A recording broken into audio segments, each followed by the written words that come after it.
పల్లవి యొక్క కార్ యాక్సిడెంట్కి నేనే కారణమని చెప్పేస్తాను.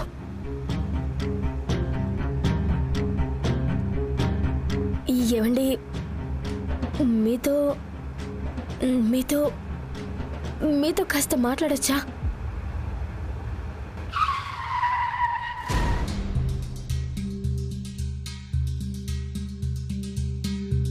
దిగు.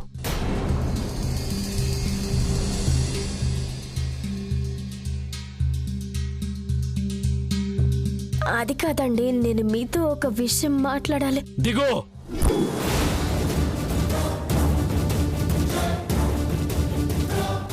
మీ తమ్ముడేంటి దిక్కులు దద్దరిల్లేలా రాధిక మీద అంత సీరియస్గా అరిచాడు? అదే అర్థం కావట్లేదు అత్త.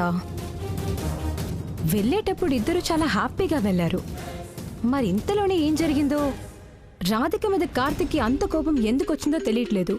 ఒకవేళ ఇద్దరి మధ్య ఏదైనా గొడవ జరిగిందేమో?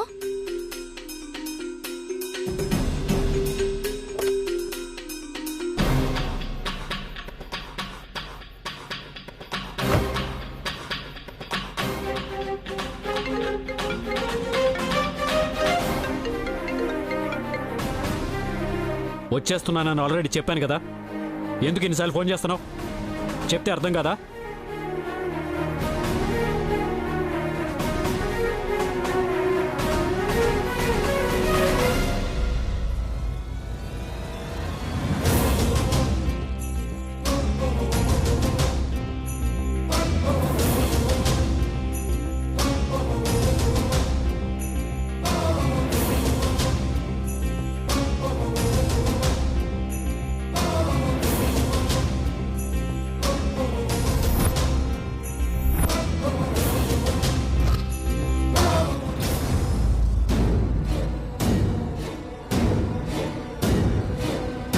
నీకు వారం రోజులు టైం ఇస్తున్నాను. ఈలోగా నీ భార్య పల్లవిని చంపిన హంతకుల్ని నువ్వు పట్టుకుని తీరాలి.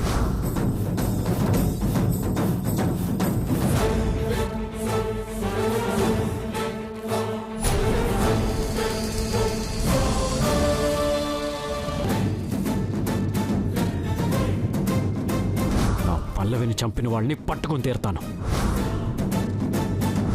ఖచ్చితంగా పట్టుకుని తీరుతాను. పల్లవి కార్ యాక్సిడెంట్కి కారణం నువ్వే అని కార్తీక్తో చెబితే అమ్మ నేను చచ్చినంతొట్టు.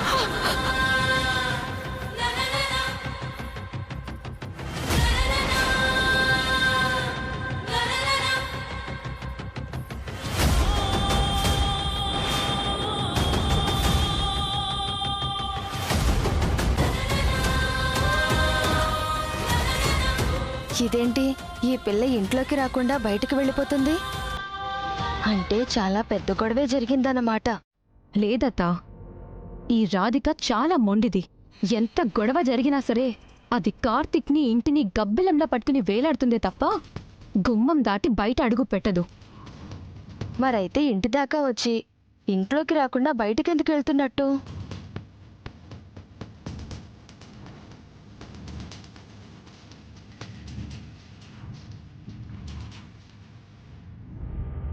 నో డౌట్ అత్తా, చాలా పెద్ద విషయమే జరుగుంటుంది. అందుకే ఆ రాధిక అంత సీరియస్గా వెళ్తుంది. అది ఎక్కడికి వెళ్తుందో తెలుసుకుంటే ఏం జరిగిందో ఆటోమేటిక్గా తెలిసిపోతుంది. అది మనకేమన్నా ఉపయోగపడే మ్యాటర్ అవుతుందేమో. చూద్దాం పద.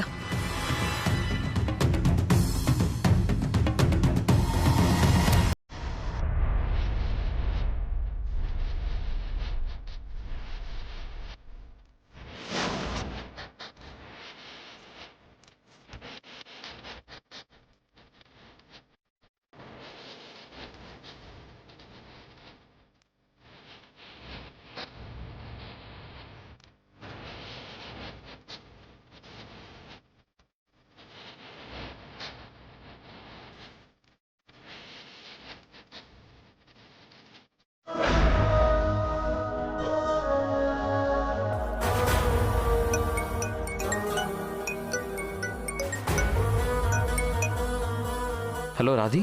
హలో అన్నయ్య, ఎక్కడున్నావు? వెంకటేశ్వర స్వామి టెంపుల్లో ఉన్నానమ్మా. ఏమైంది? సరే, నువ్వు అక్కడే ఉండు. ఏంటమ్మా ఏమైంది?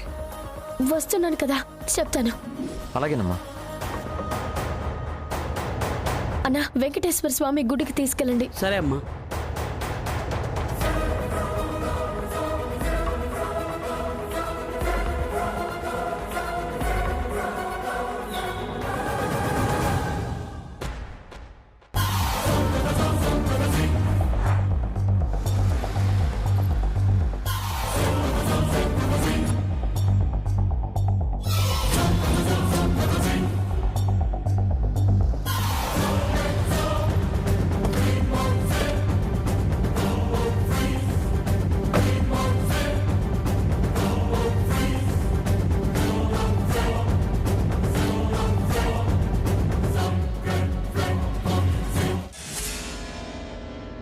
అన్నయ్య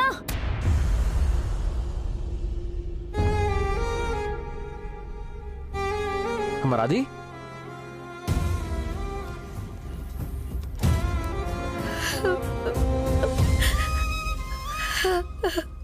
ఏమైంది? రాధి, రాధి, ఏమైంది? అమ్మా, అమ్మా, ఏమైందమ్మా? రాధి, రాధి, ఏమైందమ్మా? రాధి, ఏమైందమ్మా? ఎందుకు ఏడుస్తున్నావు? నేరం నేను చేశాను, కానీ శిక్ష మాత్రం ఆయన అనుభవిస్తున్నారు.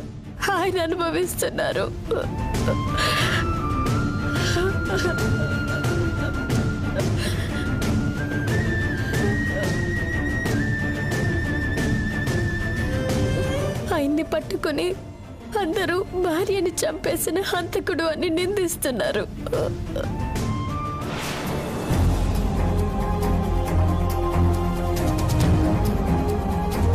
నలుగురిలో దోషిగా నిలబెట్టి అవమానిస్తున్నారు.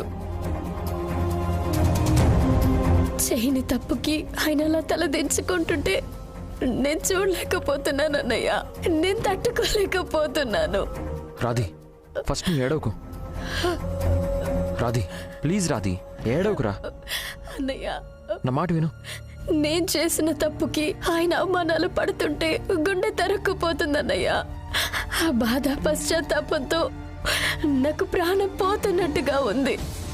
మరి ఏడవకుండా బాధపడకుండా ఎలా ఉండగలను? వీళ్ళేం మాట్లాడుతున్నారో వినపడి చావట్లేదే. దగ్గరికి వెళ్ళి విందామా? ఆగు, అందుకే నీది మట్టి బుర్ర అనేది. అమ్మా రాధిక, ఇది పరిష్కారం లేని సమస్య. బాధపడ్డం తప్ప ఏం చేయగలం చెప్పు? ఉందన్నయ్య, ఈ సమస్యకి పరిష్కారం ఉంది. ఆయనకి అవమానాలని బాధని దూరం చేయడానికి మార్గం ఉంది. ఏంటది? పల్లవి యొక్క కార్ యాక్సిడెంట్ కి నేనే కారణమని ఆయనతో చెబుతాను.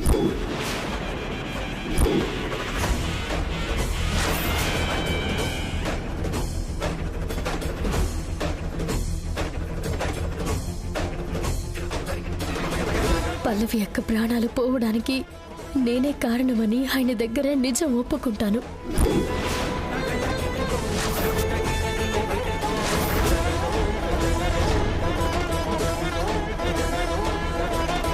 పిచ్చా నీకేమన్నా? ఏం మాట్లాడుతున్నావు అర్థమవుతుందా నీకు? ఇలా చేస్తే నీ కాపురం కూలిపోతుంది. మీ ఆయనతో శాశ్వతంగా దూరం అయిపోతావు. అదే గనక జరిగితే బావగారి జీవితాన్ని చక్కదిద్దాలని నువ్వు ఆయన్ని పెళ్లి చేసుకోవడంలో అసలు అర్థమేముంది? నీ కాపురం సమస్యల్లో పడితే మేము తట్టుకోగలమా? చెప్పు, చెప్పమ్మా, చెప్పు. తట్టుకొని మేము బతకగలమా? నువ్వు చెప్పేదంతా నిజమే అన్నయ్య. ఆ బాధ భయం నాకు ఉన్నాయి. కానీ నా కారణంగా ఆయనకి జాబ్ పోయే పరిస్థితి రావచ్చు. అప్పుడు ఆయన ముందు నేను తల ఎత్తుకుని ఎలా ఉండగలను? నాకంతకంటే బాధ మరొకటి ఉంటుందా? అందుకే ఏది ఏమైనా ఆయనకి నిజం చెప్పి తీరుతాను. రాధి, ఎట్టి పరిస్థితుల్లోనూ నువ్వు బావగారికి నిజం చెప్పరని నా మీద ఒట్టు పెట్టుకున్నావు, గుర్తుపెట్టుకో. అందుకే చచ్చిపోతున్నానన్నయ్య. అటు పుట్టింటికిచ్చిన మాటని తప్పలేక, ఇటు కట్టుకున్న వాడి పరువు పోతుంటే చూసి తట్టుకోలేక నరకంతో చచ్చిపోతున్నానన్నయ్య, చచ్చిపోతున్నాను.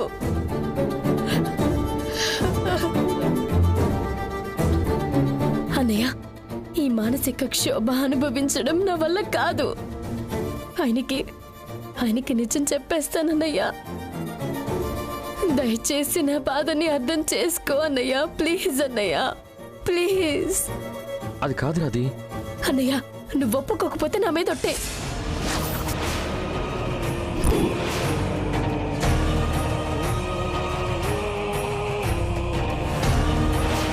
ఏంటా మాటలు? అవునన్నయ్య, మీరు ఒట్టుతో నా నోటిని కట్టేస్తే ఆయన పడే బాధని చూడలేక నేనేమైపోతానో నాకే తెలియట్లేదు. అసలు మీ కళ్ళ ముందు ప్రాణాలతో ఉంటానో లేదో కూడా తెలియట్లేదు. రాది, ఏం మాట్లాడుతున్నావు? అన్నయ్య, ఈ బాధని మోయడం నా వల్ల కాదు. ఆయన అలా చూస్తూ ప్రతి క్షణం చేస్తూ బ్రతకడం అంతకన్నా నా వల్ల కాదు. ఆయనకి నిజం చెబుతాను, దయచేసి అర్థం చేసుకోన్నయ్యా.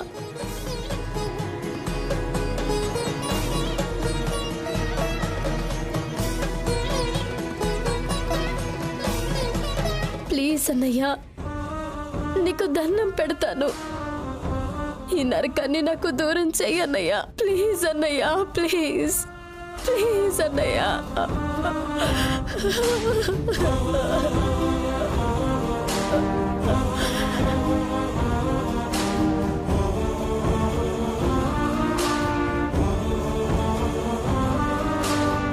సరే రాధే, నాకు 4 గంటల టైం ఇవ్వు. నేను ఒకసారి బావగారితో మాట్లాడతాను. ఆ తర్వాత నువ్వు అనుకున్నట్టే బావగారికి నిజం చెప్తూ కానీ, సరేనా? మధ్యలో ఆయనతో నువ్వేం మాట్లాడతావు అన్నయ్యా? రాధి, నేను ఏదో ఒకటి మాట్లాడి చేస్తాను. నాకు 4 గంటల టైం ఇవ్వమని అడుగుతున్నాను కదా, ఈ టైం కూడా ఇవ్వా నాకు? చెప్పు.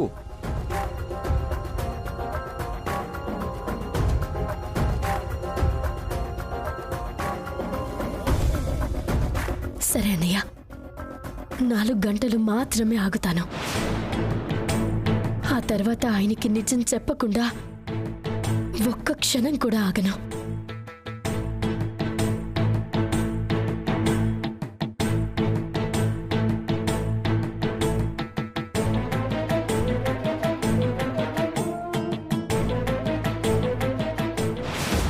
ఈ సీరియస్ వాతావరణం చూస్తుంటే మనం ఊహించిన దానికంటే సీరియస్ మ్యాటర్ ఏదో ఉందని అర్థమవుతుంది. అదేంటో తెలుసుకోవాల్సిన అవసరం, రాధిక కాపురాన్ని కూల్చాల్సిన ఆయుధంగా వాడాల్సిన అవసరం చాలా ఉంది. పద.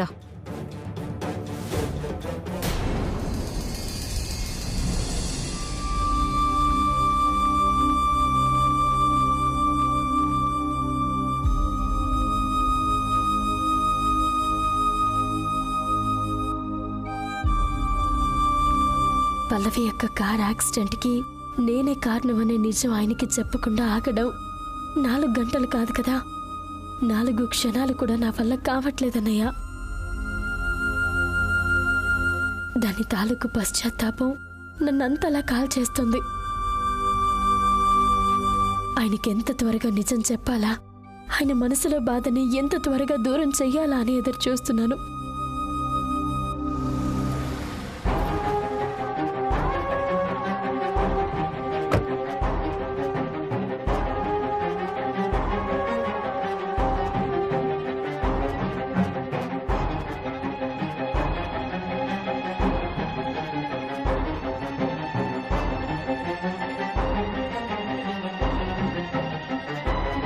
రాధికా, రాధికా, వస్తున్నానండి. కూర్చో.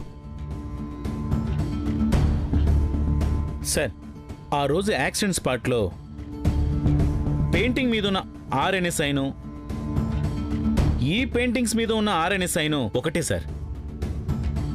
చూడండి సార్.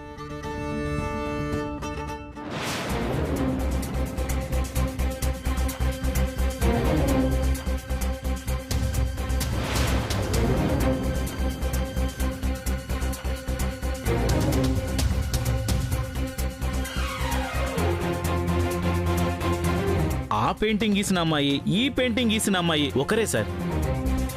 ఏమండి పిలిచారు? 2 కాఫీ తీసుకురా. అలాగేనండి. చూడు గుణ, చెప్పండి సార్. ఈ పెయింటింగ్స్ అన్ని ఎగ్జిబిషన్లో పెట్టు. ఈ పెయింటింగ్స్ గీసిన ఆర్టిస్ట్ ఎవరో ఇమీడియట్గా తెలుసుకుని నాకు చెప్పమని చెప్పు. అలాగే సార్. ఆ యాక్సిడెంట్ చేసిన అమ్మాయి ఎవరో నీకు తెలుసు కాబట్టి ఇక నుంచి నువ్వు ప్రతి క్షణం తను వెతికే పనిలో ఉండు. అలాగే సార్.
మిమ్మల్ని నేను ఎక్కడో చూశాను మేడం.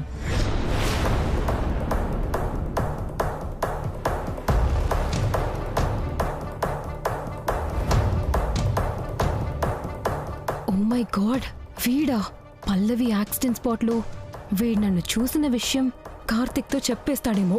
దేవుడా, ఇలాంటి షాక్ ఇచ్చావేంట్రా నాయనా. ఎక్కడో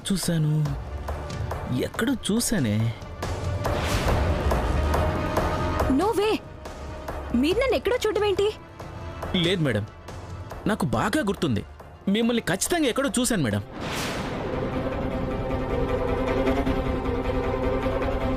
మనుషుల్ని పోలిన మనుషులు 7గురుంటారంట.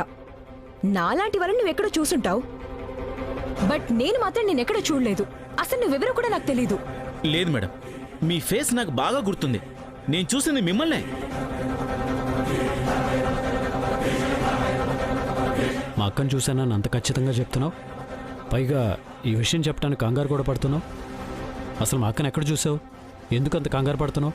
సార్, అది ఆ రోజు ముక్కంటిపురంలో. అవునవును, మా ఫ్యామిలీ మొత్తం ఆ రోజు టెంపుల్కి వచ్చాం. మేబీ నువ్వు నన్ను అక్కడ చూసుంటావు. దానికే నేనేదో మర్డర్ చేసినట్టు నువ్వు చూసినట్టు ఎందుకంత హడావిడి చేస్తావు? సెన్స్ లేకుండా. అవును గుణ, మా అక్క నువ్వు అక్కడ గుళ్ళో చూసుంటావు. సరే, ఈ విషయం గురించి వదిలేసే. ఈ పెయింటింగ్స్ తీసుకెళ్ళి ఎగ్జిబిషన్లో పెట్టు. సరే సార్.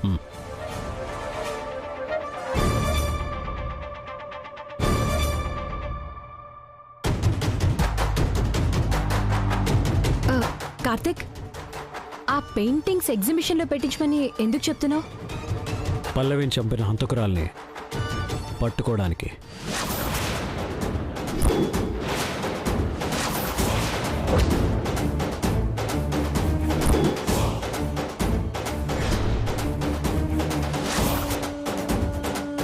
నువ్వేమంటున్నావు నాకు అర్థం కావట్లేదు కార్తిక్.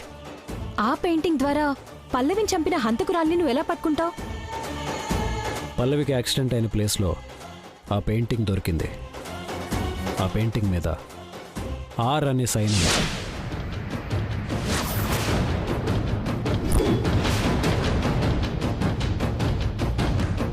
ఆ పెయింటింగ్ గీసింది ఎవరో తెలుసుకుంటే పల్లవిని చంపిన రాక్షస్ ఎవరో తెలిసిపోతుంది.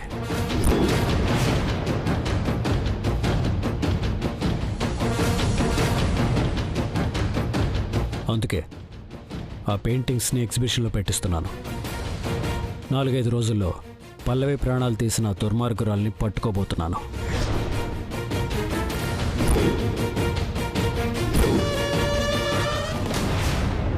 నాలుగైదు రోజులు అక్కర్లేదండి. మరో 4 గంటల్లో ఆ యాక్సిడెంట్కి కారణం నేనే అని మీకు చెప్పేయబోతున్నాను.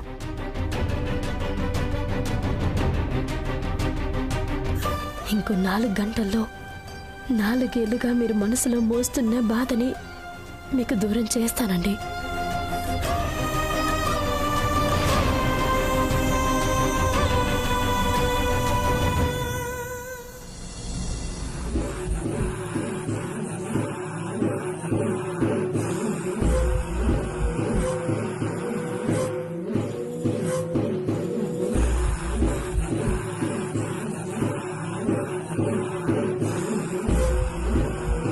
ఛ! ఆ పెయింటింగ్ ఏంటి, దాని మీద ఆరని సైన్ ఏంటి? బాబోయ్, ఈ కన్ఫ్యూజన్ ఏంటి, ఈ టెన్షన్ ఏంటి? ఎంత ఆలోచించినా ఏం అర్థమై చావట్లేదు. అమ్మాయి సకల, నాదొక డౌటు. ఏంటి? పల్లవిని చంపింది నువ్వే కదా? ఏయ్! షష్! మెల్లగా మెల్లగా మాట్లాడి చావు. ఎవరన్నా వింటే కార్తిక్ చేతిలో నేను చచ్చినట్టే. అది కాదు సకల, పల్లవిని చంపింది నువ్వే కదా? అదే కార్తిక్ ఏంటి పెయింటింగు ఆర్ అనే అక్షరం అనే అమ్మాయి అని ఏదేదో అంటున్నాడు.